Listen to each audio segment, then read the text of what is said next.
Good morning, everyone. Welcome back to the Roast West Coast podcast for this week's Coffee Smarter session. For the very first time, Siri Simran Khalsa is joining the show as our Coffee Smarter expert. She's the director of coffee and head roaster at Lofty Coffee, which has locations all over North County, San Diego. You might remember Siri from her season 1 interview appearance. That was last October, and during our chat, I wrote a little note to myself. It said, "Future show expert?" I was putting it out into the world, and now here she is. Siri is the first and only person I even asked to fill the role of Coffee Smarter expert to bring the perspective of a coffee roaster onto this show. And she's just a fun person to talk to. She's honest and forthright, she's funny, and I'm confident you are going to enjoy her take on some of our coffee questions. Today we're going to cover a topic I've always wanted to understand better: decaf coffee. How do they do that? At Lofty, Siri roasts an organic decaf called Sunset Blend, but I don't know if the beans come without caffeine in them, or if they do something at Lofty during the roasting process to remove it. Siri digs in to explain Swiss water processing and to cover some other methods and theories about decaf coffee with us. It's a good show. So good, in fact, that you'll want to head over to roastwestcoast.com and sign up to get the newsletter sent to you when every episode drops. That way you'll never miss one. And if you're on Facebook, you can join our new Roast West Coast coffee group to connect with other coffee lovers and even some of the coffee pros that appear on this show. Maybe even Siri. But I should double check to make sure she's online first. Either way, I hope to see you there soon. And now, it's time for another episode of Coffee Smarter, because it's all about that decaf, baby. Or not.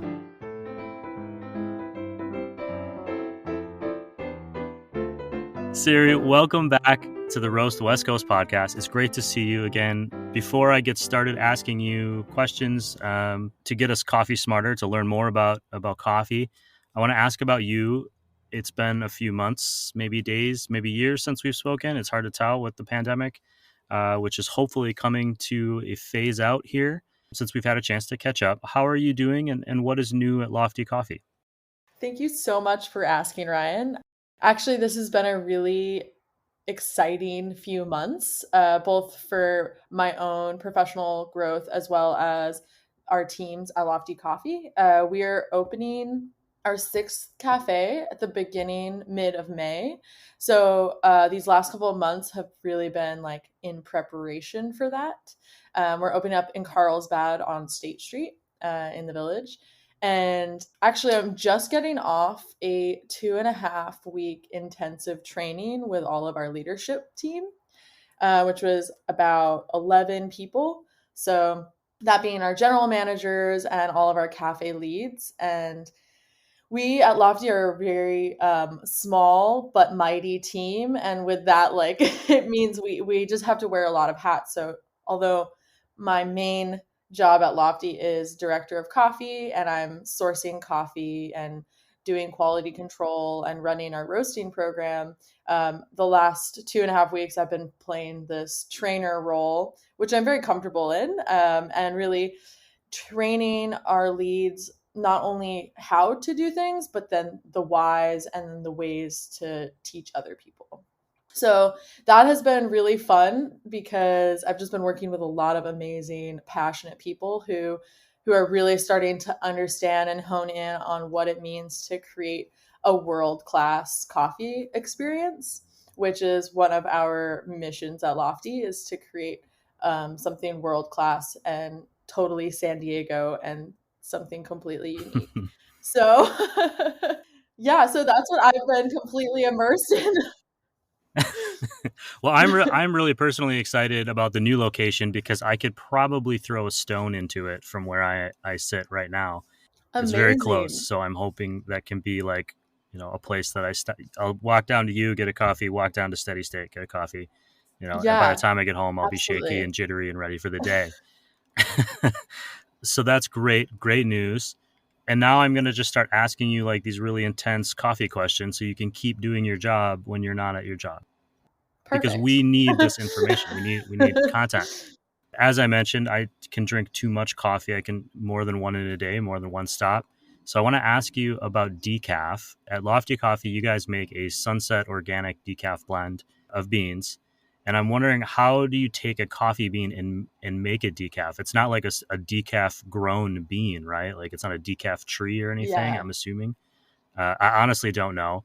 And so, how does that process work from just to take a coffee and take out the caffeine part of it? Yeah, so I love this question. First thing, I think for a while there was a bit of a trend in specialty coffee to be like death before decaf. Decaf sucks. And you know what?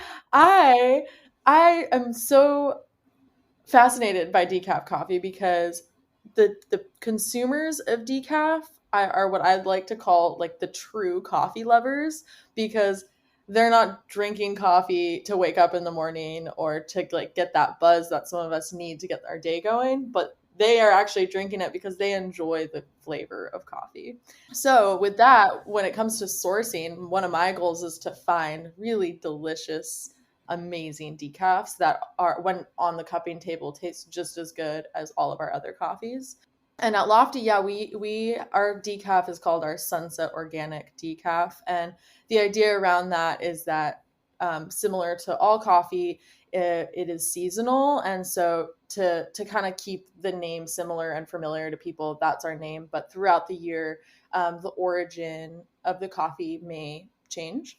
Oh, interesting. Also, another thing, yeah. So another thing that's interesting about decaf, and I'm not completely familiar with all of the varietals of coffee that might come less caffeinated, but there is this varietal called Lorena, and it is naturally lower in decaf.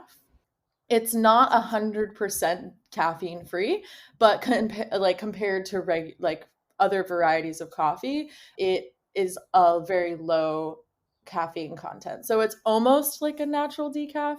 And this varietal tends to be very expensive and hard to find because it's a bit of a finicky varietal similar to geisha. And it even has almost geisha like qualities that it's like very light and tea like and delicate.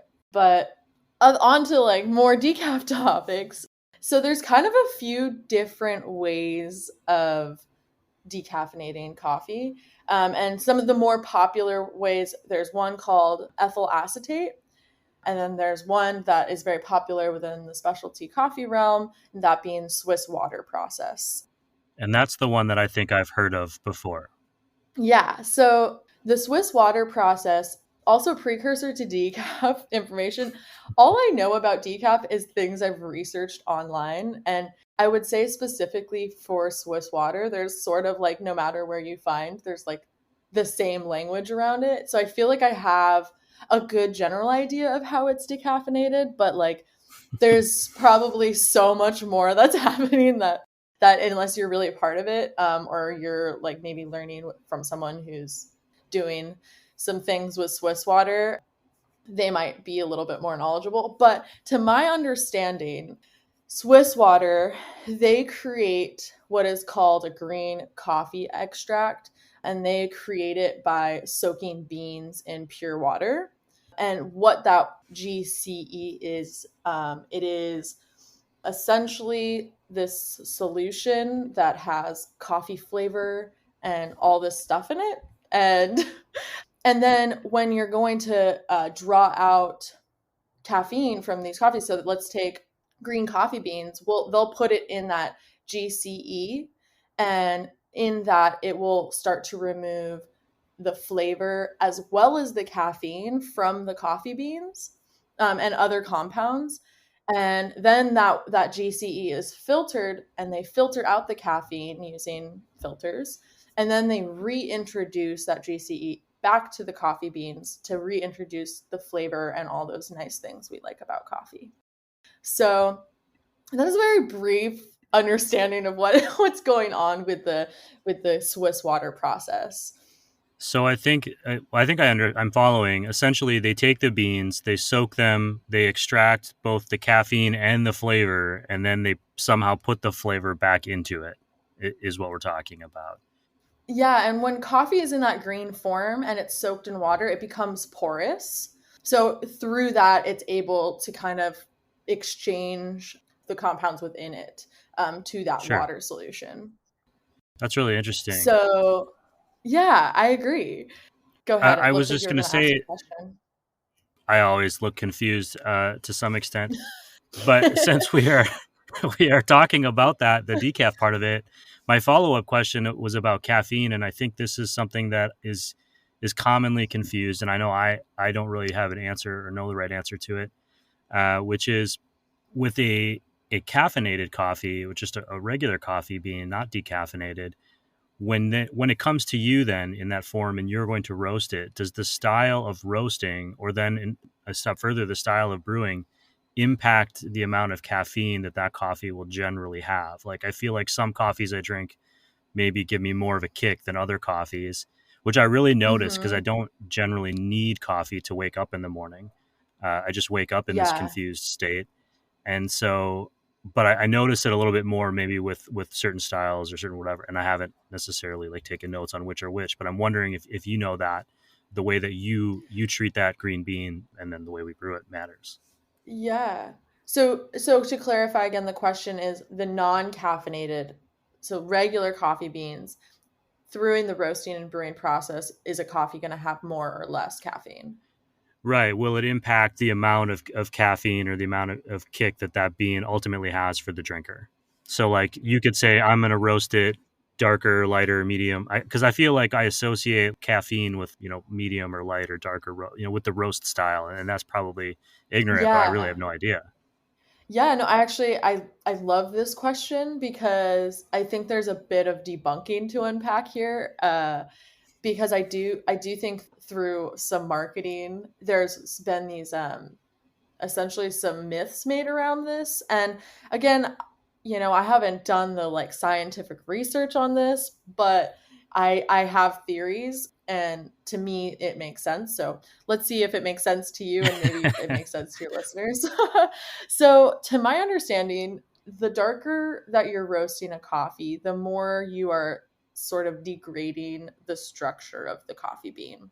And in that case, we may be losing some flavor, and maybe a bit of caffeine in that way. But I think to like really have like remove a lot of significant caffeine, you're probably going to have to roast that thing to just absolute dust. Like I don't Sure. I that's kind of my first theory.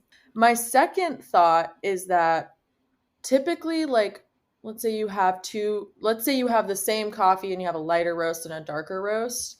So a way that I've thought about it is that if you're roasting a coffee darker, those beans, because you're kind of degrading the structure of it, are going to weigh less.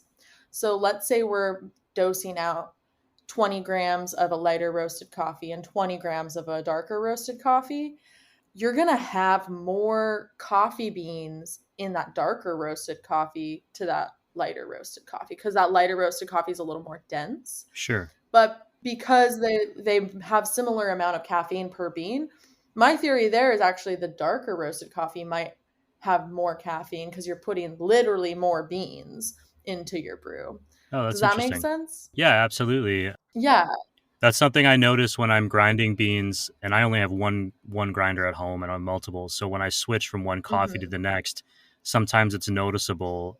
I kind of cheat, and I have like a little marker line on my little container that catches the ground beans. To like this is roughly how much I usually make before I weigh it out in the morning, and Yeah. it's noticeable that sometimes it'll take a little bit longer, a little bit less, depending on the style of the roast, because it's literally grinding through a Hmm. denser bean than it would have been, if it were darker roasted, and so Yeah. which will burn much faster and go through the grinder much quicker. And I'm always kind of surprised at how fast Hmm. it happens because I have a pretty Yeah. set routine where I can hit the button on the grinder, go put the toast in, come back, and sometimes that doesn't work out with a really dark roast. Yeah. Yeah.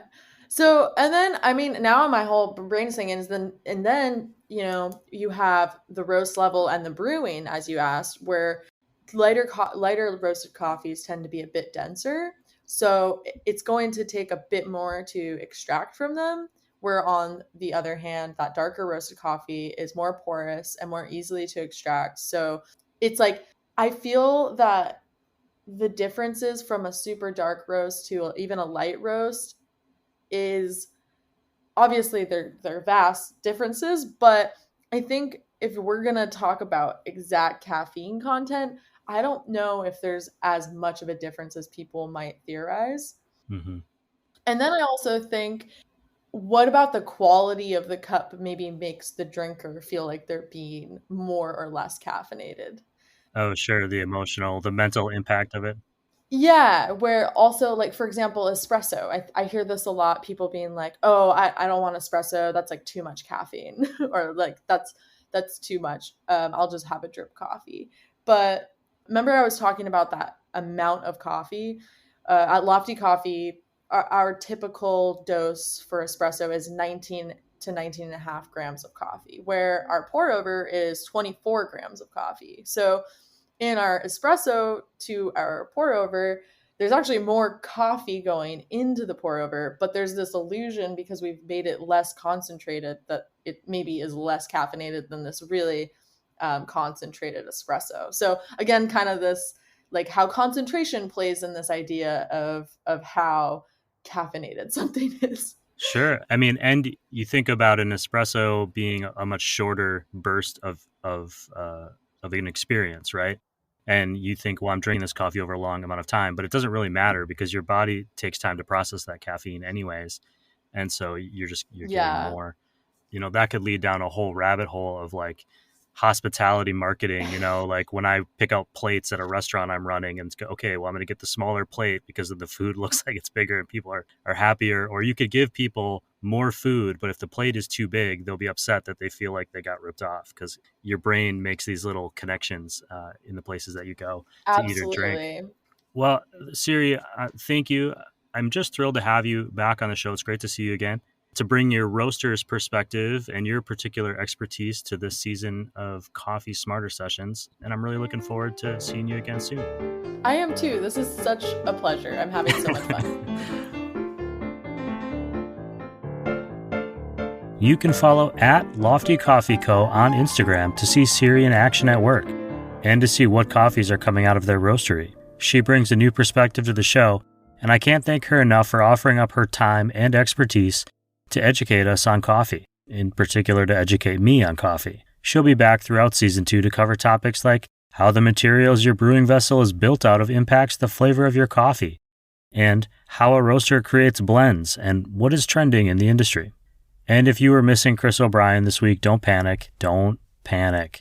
He will be back next week to talk about everyone's favorite coffee, Kopi Luwak, the cat poop coffee popularized in the Philippines. You won't find that kind of hard-hitting coffee talk anywhere else. That I promise you. Thank you all for listening to this episode and being excited for the upcoming episodes of the Roast West Coast podcast. This show will be back next week with an interview with Cheryl Gildner. She is one half of the Renegade Roaster Design Team, a company that develops and custom builds coffee roasting machines on the West Coast. If you've enjoyed today's show, tell a friend. It's the best way to help us grow this show and to make sure we have enough support to bring you a future season. Follow at Roast West Coast on Instagram and tag us in the photos of your own coffee adventures. And of course, sign up for the newsletter. It's free, unless you want to pay, which some real cool people do. If you're one of them, thank you. And if you just read the articles, thank you for that too. Newsletters come out every Tuesday and Friday when these shows are released. At the end of every show, I ask you to find a local coffee roaster or cafe to buy a bag of beans or a cup of coffee from, because that money will go a long way in your community. And today is no different. If you're in the SoCal area or interested in ordering some SoCal coffee, check out the great roasters and shops that the Roast West Coast podcast has partnered with to help uplift the local coffee community, including Leap Coffee, Zumbar Coffee and Tea, Steady State Roasting, Camp Coffee, Cafe Laterre, Coffee Cycle, and Moster Coffee. You can find links to their online shops in this podcast episode's notes or right on the front of roastwestcoast.com. And know that Cape Horn Coffee Brokers are one of the great adjacent businesses bringing all of this great coffee into the United States. And I don't want to forget about First Light Whiskey. Truthfully, whiskey can sell itself, but we'll give them a shout out anyways. This episode of the Roast West Coast podcast has been written, produced, and recorded by me, Ryan Wolt. I hope this show has found you happy, healthy, and with at least enough sanity to make it through the day. And please, as always, be sure to drink good coffee.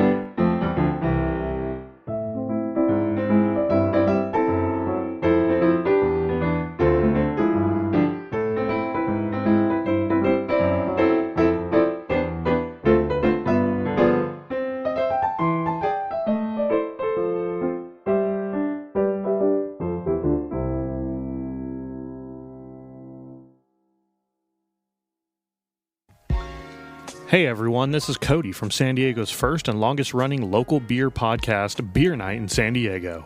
If you love the local beer community, check out Beer Night in San Diego, available everywhere podcasts are found. Each and every week we bring you great local beer discussion, beer education, news, and tons more with a touch of comedy. Check out Beer Night in San Diego to laugh and learn with us.